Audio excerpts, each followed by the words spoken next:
can you tell me about this new tortoise sanctuary that's been built here at Hilton Labriz? Okay, well, firstly, welcome to our really cool tortoise sanctuary.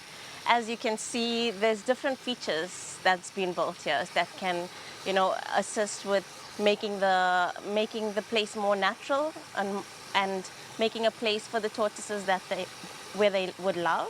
So one of the things, they love water. So it's a place where they can wallow and they stay in there for like hours at a time.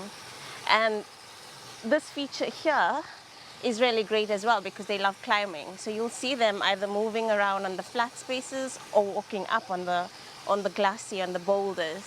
And then in the middle section, there's a bit of grass that they will love as well, and then a muddy hollow, which we know that tortoises love as well. Yeah. And it's an ideal place because look at the massive trees around us. So there's two of the trees here are called Indian Almond, and they absolutely love the fruit. The fruit is bright red, so they're very visual. So usually when they see a bright red flower, bright red fruit, they will go to it. And so the Indian almond provides good benefit to them, especially the shaded, because it's adult trees, it's a nice shaded area.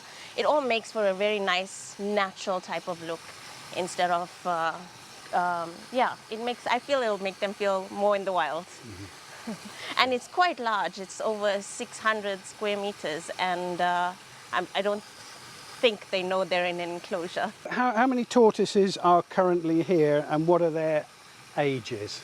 Okay, so all of them here in the sanctuary are between 8 to 12 years old. And usually they grow depending on the facility they have or the food they're eating. It's all dependent. Sometimes they would grow faster, in other places slower. It's all dependent on the foods. And for us, most of them are below 20 kgs. And in the protocols that Seychelles have, it means that we need to keep them in an enclosure up until they reach 20 and above. And when they reach 20 kgs and above, then that's when we know they're fit for being in the wild. We can release them, and what we do is we would put them on a boat and then would release them out at Grand Barb, which is on the other side of the island. So here we have 9 tortoises, and there's a juvenile smaller than these, and it's kept in a different pen because it's quite small, easy to go through the bars, so we didn't want it to escape. What do you find that the tourists like about this new enclosure? Well, this new enclosure has a lovely viewing spot. So they could come up there and have a look and try and interact with the tortoises from there. But if they wanted a closer experience, we have activities where they can get together with the activity center. And mainly the kids. We have kids programs where every week we do tortoise feeding with the kids. And the children love it. So we'll go and we'll show them where to collect food. Although there's a lot of food, it's a way for the children to learn what tortoises eat and where they can find it. And then we bring it over and we put it around, and then they can visually see how the tortoises are, what they're doing. And then every month we weigh the tortoises, measure them and weigh them and track their growth.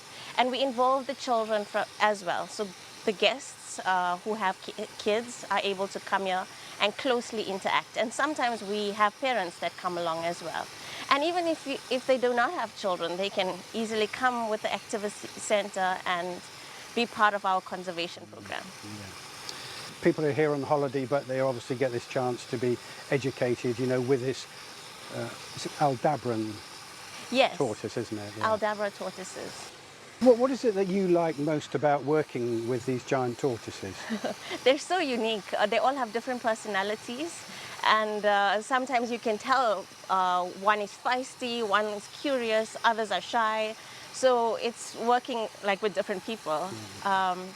It's great to be part of a conservation effort as well. So I love that part of it, and also to track their growth for the juveniles. It's lovely to see.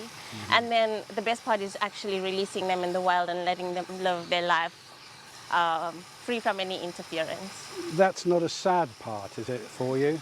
The good thing is I could cross the island, which is a very long walk. It's a 6 hour, 3 hours there, 3 hours back. But it's beautiful to actually see them in the wild. And when they reach massive sizes, they're not afraid anymore. Whereas if you approach the little ones, they'll tuck their head in, they'll be shy. But looking at them in the wild, you know, it's free. They're not afraid of us. Yeah. And it's easy to interact with them and to watch them and just to see how they are and so how they live. You find that very rewarding? Yeah, yes, indeed. I think anybody would. Yeah. And they're spectacular creatures. They live more than 150 years old. Imagine the stories they could tell if they could talk. So how did the children do this morning? Oh, the children did really well. They understood what we were doing and they helped measure and they knew exactly what we were measuring. And it'll be great to show them the changes from how they grew from last year to this year. So they did really well, yeah.